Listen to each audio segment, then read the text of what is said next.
கிட்டத்தட்ட அந்த கோழி வந்து எனக்கு 1 மாதம் 1.5 மாதம் ஆயிடுச்சுன்னு நினைக்கிறேன். அது கூட வந்து குட்டியாக கொண்டு வந்து வளர்த்தேன். இவ்வளோ நாள் வளர்த்து அது தெருநாய் கடித்து அதை கொல்லும் போது அதை எடுத்துன்னு என் கையாலேயே புதைக்கும் போது அது மனுஷனை புதைச்ச மாதிரி தான் புதைச்சேன். ஒரு மனுஷனே கஷ்டமாக இருக்குது. அது யாரையுமே நம்பாது. நான் கூட்டினா ஓடியாந்துடும் அந்த கோழிக்கு.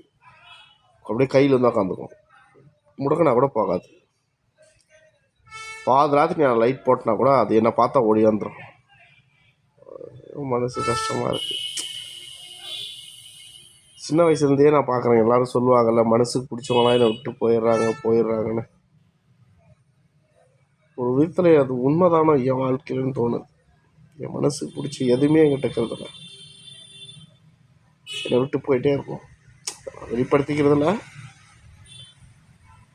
எதோ அன்பு காட்டினாலும் அது என்கிட்ட ரொம்ப நாள் இருக்காது.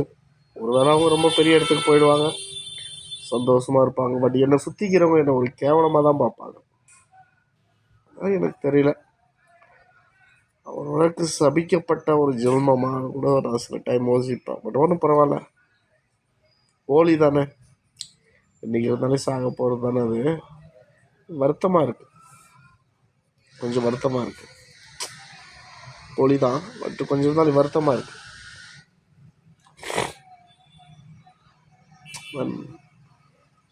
இந்த பக்கம் போயிடுச்சு அது, அதனால் அதை கடிச்சு போட்டுருச்சு. பரவாயில்ல, விடுங்க.